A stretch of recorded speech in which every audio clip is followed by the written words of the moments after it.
just like Scott said, Scott doesn't want to be killing trees, but he also says the market demands I do so. That fundamental disagreement led us to creating a business where I don't have to do that. Plenty of people want to kill trees. I'm not going to do that. You make the point that that's a necessary part. Like, yeah, trees have to be able to be removed, but I don't have to do that. Plenty of people do that.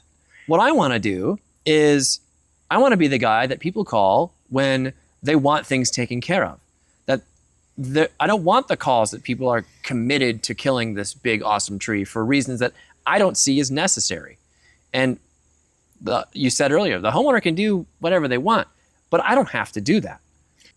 To bring it back, my point with bringing up Tree First here was that we have made the point of the Tree First project is to sort of prove it that, albeit tree removal is necessary, you can work with trees to a great capacity that doesn't rely on removing trees. The point of making the business was to prove that.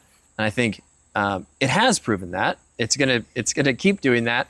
But I don't think there are enough people who believe in that because they have a stronger faith in the market. They have a stronger faith in what their competitors are doing. And they see all their competitors with, well, they have a big chipper and they have a big chipper and so do they, or they have a lift. Like, I need those things to work with trees. And I would argue, and perhaps I'll be arguing this at Arborfest 2026, is that you don't need all that stuff to have a good impact on trees. A lot of that heavy equipment leads you to working for clients rather than working with clients for their trees. Working to pay off. Yeah. Well, yeah. And that the talking about heavy equipment really and paying it off, that is the market that is driving tree care right now. You can't be bought into the whole like big arb dogma of like, well, it's a question of ethics. Sure. Well, there's not a source for that within the industry. We've all, I think, brought that from outside within, but I don't think there's not like a beacon within the industry that is like proselytizing about ethics.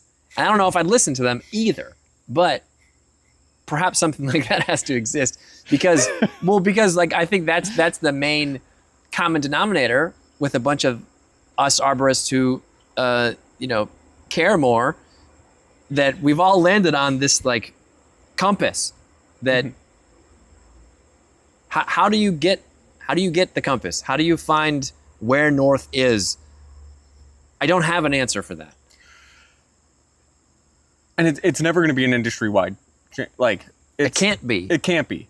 And you and Jack have proven that the small practitioner model is viable, and it publicly showed that like it works.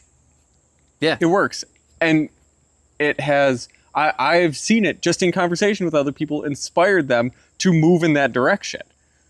So we've spent 2 hours proselytizing. So, well, welcome to the ethics board, buddy. Yeah.